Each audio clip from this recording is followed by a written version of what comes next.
Hey, Scott Harrison here, cybersecurity solutions expert at Grey Matter. Welcome to Grey Matter Talks Tech, a podcast for dev and IT enthusiasts looking at the latest conversations on all things DevOps, security and cloud technologies. In the last episode, I spoke about the fifth layer of security. Today's focus is the sixth layer and data security. In 2025, your organization's most valuable assets aren't physical anymore. They're now digital.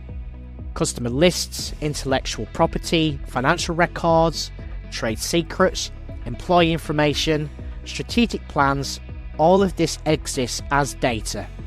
And that data is constantly moving. It's being emailed, it's being uploaded to the cloud, copied to USB drives, shared in collaboration tools platforms, accessed from mobile devices and transmitted across different networks.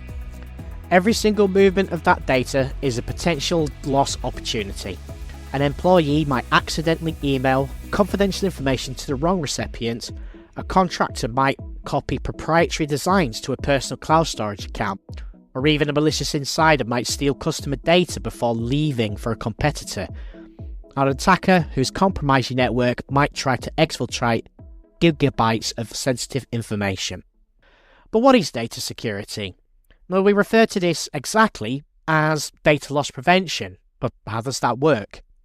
Data loss prevention, or DLP, is a set of tools, processes, and policies designed to ensure that sensitive or critical information does not leave your organization inappropriately, whether it's intentionally or accidentally, maybe through malicious action or an honest mistake.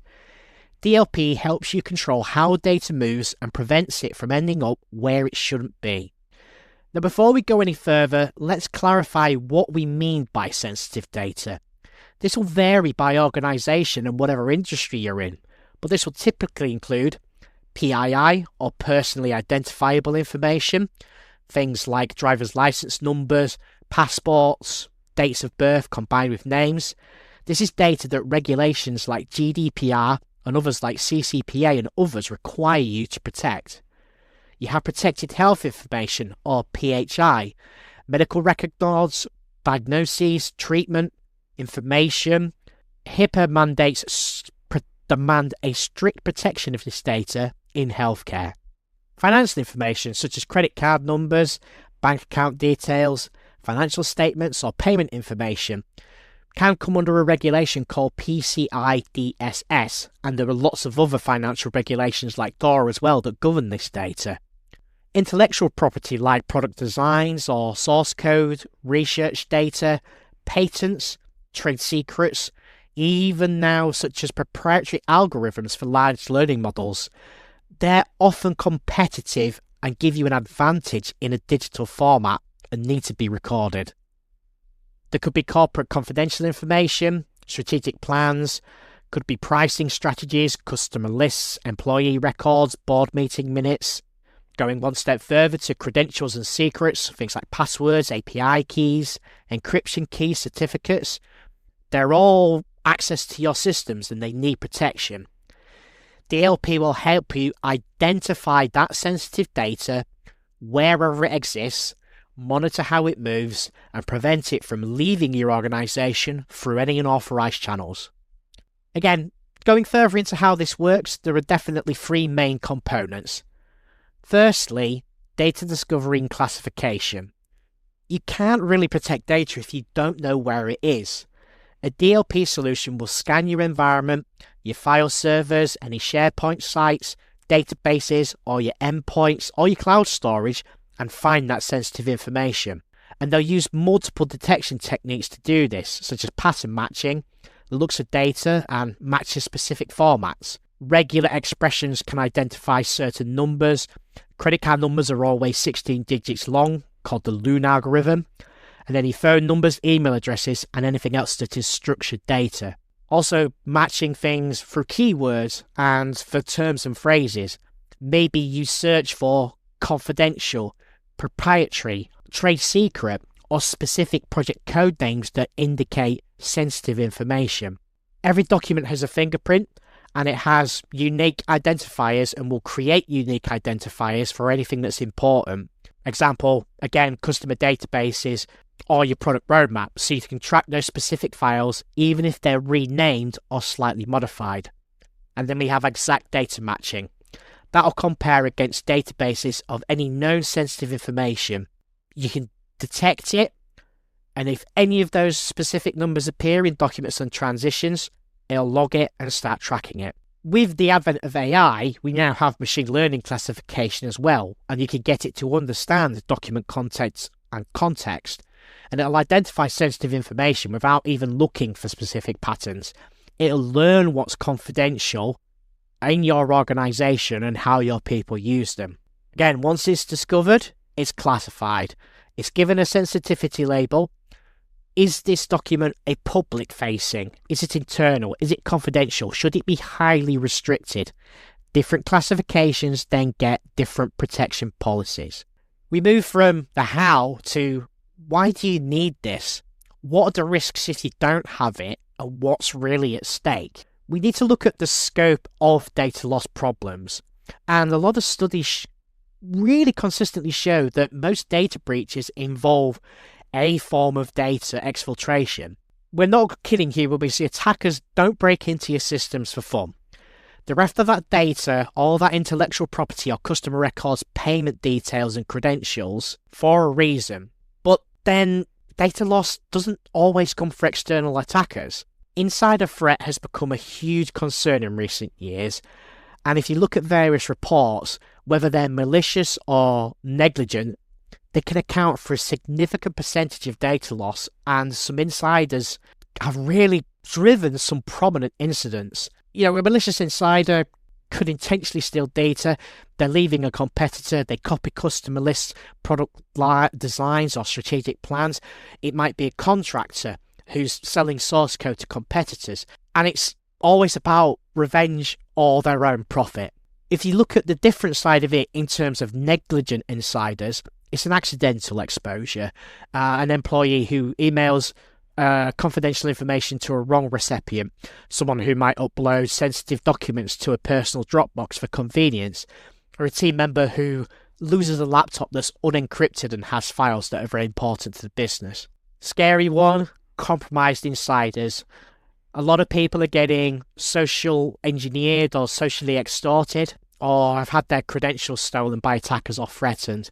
And an attacker will threaten them with ransomware or exposing something about them, and then they'll get the username and password and make it to look like it's normal employee activity. To give you a real-world example, in 2019, Capital One suffered a massive breach of this kind and affected nearly 100 million customers.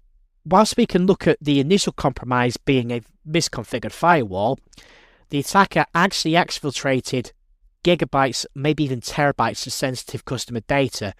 And over in the US, this included things like social security numbers, bank account numbers, and credit scores as well. This cost Capital One over $270 million in settlements and fines. Proper DLP could have actually detected the data exfiltration and blocked or alerted on the unusual data transfer patterns. Another example is Tesla.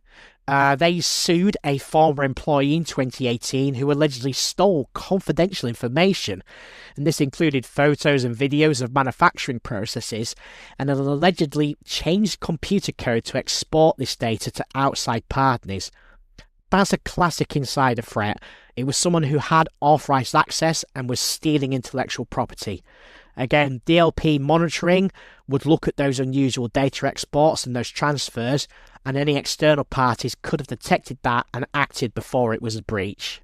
Looking at specific risks and consequences of not having DLP in place are quite simple. Of course, regulatory compliance failures are a major concern in this area. Virtually every data protection regulation includes requirements around protecting sensitive data and preventing its unauthorized disclosure.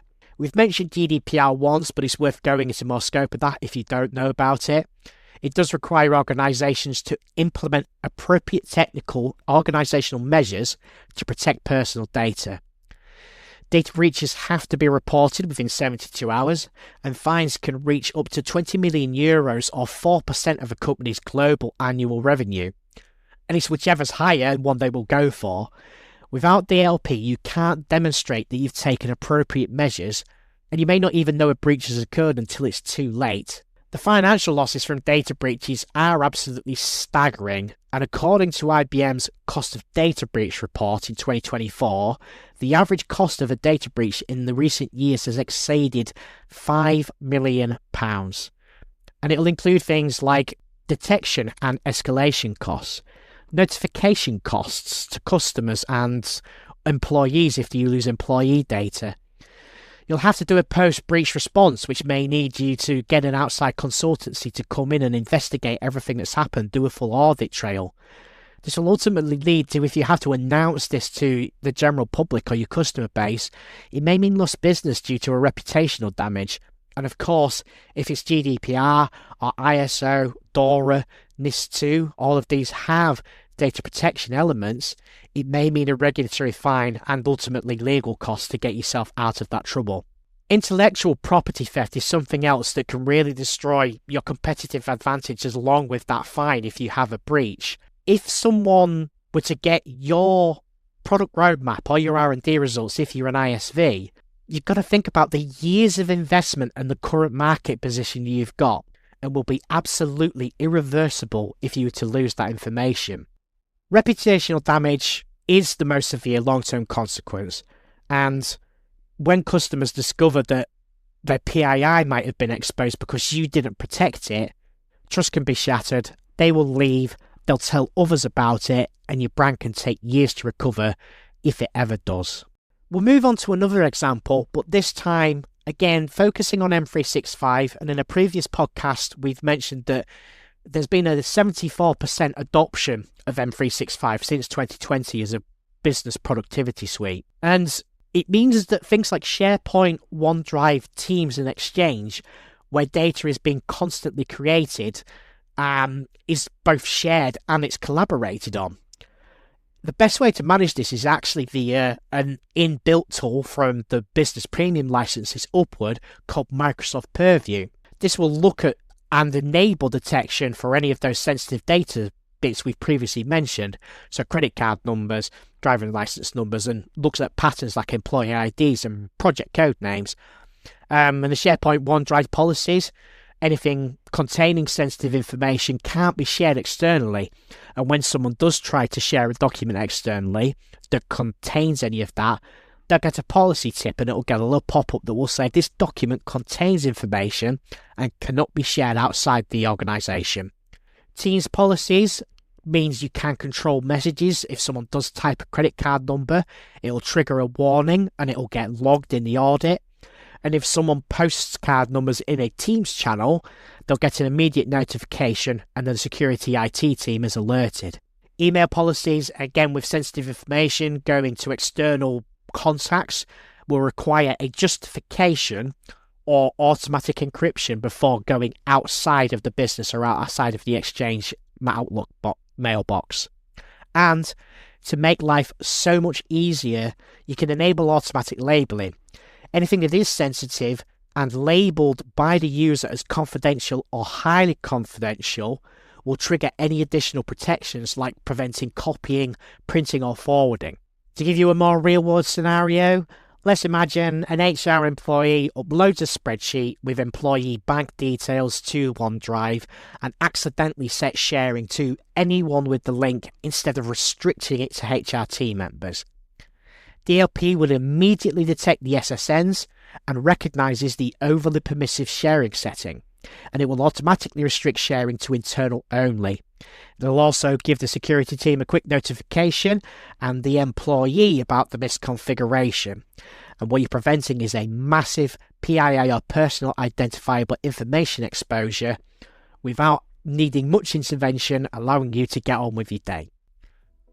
In conclusion, we'll say this till the cows come home, your data is your most valuable asset, and protecting it isn't just a technical challenge. It's a business imperative. It's visibility into where your sensitive data lives, monitoring of how it moves, and enforcement of policies to prevent it leaving inappropriately. It'll protect you against malicious insiders, negligent employees, and external attackers trying to exfiltrate information.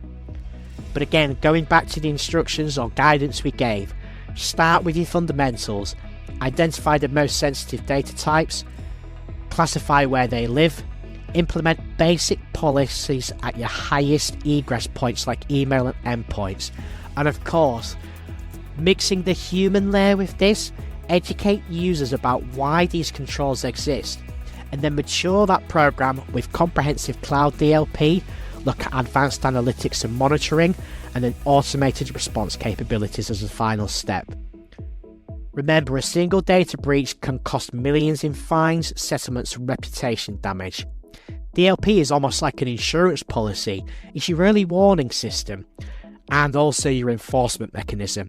The question isn't whether you can afford to implement DLP, it's whether you can afford not to. That's the lowdown on data security. If you've got any questions about what I've mentioned in today's episode, please get in touch by emailing info@greymatter.com. The final part of our mini-series is up next, and it's one that you don't want to miss. Until next time, have a good day.